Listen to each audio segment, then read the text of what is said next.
Hello friends, Radhe Madhav, જય દ્વારકાધીશ, જય માતાજી. Welcome back to Jignaba kitchen. તો ફ્રેન્ડ્સ, જિજ્ઞાબા કિચનમાં આજે બનવા જઈ રહ્યા છે. જો ફ્રેન્ડ્સ, એકદમ નજીકથી બતાવીશ, સરસ મજાના આલુ પરાઠા. તો ફ્રેન્ડ્સ, મેં અહીંયા બટેકાને બાફીને આપણે જે પાઉંભાજીનું આવે છે તેનાથી મેશ કરી લીધું છે અને બહુ બધા ધાણા પણ સુધારીને નાખી દીધા છે.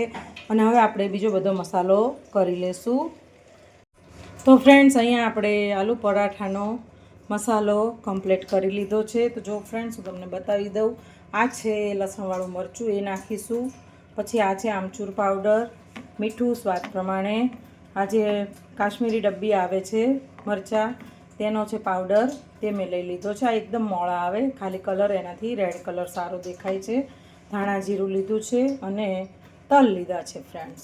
તો હવે આ બધો જ મસાલો આપણે આજે આપણા બટેકા અને ધાણા સુધારીને લઈ લીધા છે તેમાં આપણે બધો જ મસાલો નાખી દેવાનો છે અને તેને સરસ રીતે મેશ કરી લેવાનું છે.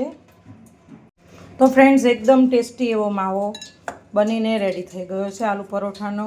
એકદમ સિમ્પલ રીતે અને એકદમ ટેસ્ટી એવો માવો. જુઓ ફ્રેન્ડ્સ, હવે આપણે આના આલુ પરોઠા બનાવી લેશું ફ્રેન્ડ્સ. તો તમે પણ આવી રીતે બનાવજો. અને હા ફ્રેન્ડ્સ, મારા વ્લોગ નવા અને નવી રેસીપીઓ જોવી હોય તો મારી ચેનલને સબસ્ક્રાઈબ કરવાનું ભૂલશો નહીં. તો ફ્રેન્ડ્સ, ચાલો હવે આપણે આલુ પરોઠું બનાવી લઈએ. ફ્રેન્ડ્સ, અહીંયા જો આલુ પરોઠા માટે ઘઉંનો લોટ મેં બાંધી લીધો છે.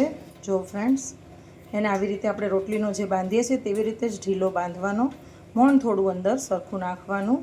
અને હવે આની આપણે રોટલી વણીને તેમાં આલુ પરોઠાનો માવો ભરીને પરોઠું બનાવી લેશું અને તેને આપણે શેલો ફ્રાય કરી લેશું. લોઢીમાં, લોખંડની લોઢીમાં શેલો ફ્રાય કરી લેવાનું છે. તો ફ્રેન્ડ્સ, તમે જોઈ શકો છો કે આપણે આવી થીક થોડી રોટલી વણીને તૈયાર કરી દીધી છે. તેમાં આપણે માવો કરી દીધો છે. જો ફ્રેન્ડ્સ, અને હવે આને આપણે એનું ગુંડલું બનાવી લેવાનું છે. તો ફ્રેન્ડ્સ, તમે જોઈ શકો છો કે આપણે સરસ મજાનું આલુ પરોઠાનું ગુંડલું રેડી કરી લીધું છે. અને હવે એને આપણે લોટમાં ડીપ કરીને સરસ એનું પરોઠું બનાવી લેવાનું છે. જો ફ્રેન્ડ્સ, તમે આવી રીતે હાથેથી પણ પોળું પાડી શકો છો. લોટ એટલો કૂણો હોય એટલે હાથેથી પણ પોળું પડી શકે છે. તો ચાલો ફ્રેન્ડ્સ, આને આપણે વણી લઈશું.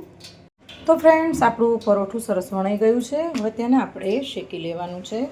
તો તેને મેં આપણી જે લોઢી છે તેમાં નાખી દીધું છે અને હવે આને આપણે તેલ, બટર, ઘીથી આપણે શેકી લઈશું.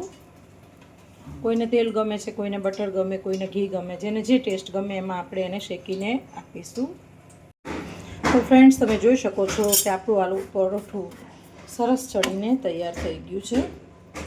અને હવે તેને આપણે તેલ નાખીને શેલો ફ્રાય કરી લેશું.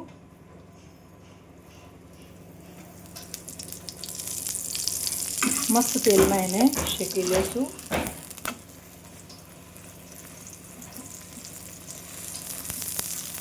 અહીંયા બીજું પણ આપણું આલુ પરોઠું વણીને તૈયાર કરી દીધું છે. તો આપણું મસ્ત ફર્સ્ટ ક્લાસ એવું આલુ પરોઠું તૈયાર થઈ ગયું છે. જુઓ, બીજું પણ આપણે તળી લેશું. તો ફ્રેન્ડ્સ, આપણું બીજું આલુ પરોઠું પણ શેકાઈ રહ્યું છે. હવે તેમાં પણ આપણે તેલ નાખીને તેને તળી લઈશું, શેલો ફ્રાય કરી લઈશું.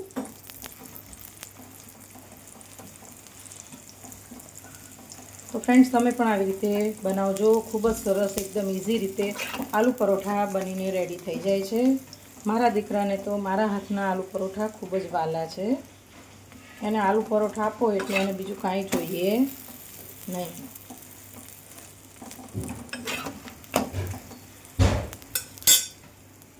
તો ફ્રેન્ડ્સ, હવે આપણે સર્વ કરી લઈશું. ત્રીજું પણ બનીને અહીંયા રેડી થઈ ગયું છે અને તેને પણ આપણે તાવડીમાં નાખી દીધું છે, લોઢીમાં. તો ફ્રેન્ડ્સ, તૈયાર છે આપણા આલુ પરોઠા. તેને મેં અમૂલ બટર અને અમૂલ મસ્તી દહીં જે આવે છે તેની સાથે સર્વ કરી લીધા છે. અને પરફેક્ટ રીતે બનીને રેડી થઈ ગયા છે.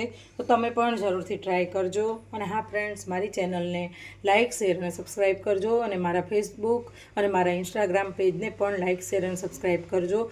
તો ફ્રેન્ડ, ચાલો ફરીથી મળીશું નવી એક વ્લોગ અને નવી એક વાનગી સાથે જિજ્ઞાબા કિચનમાં. રાધે માધવ, જય દ્વારકાધીશ, જય Mataji. Bye and see you soon.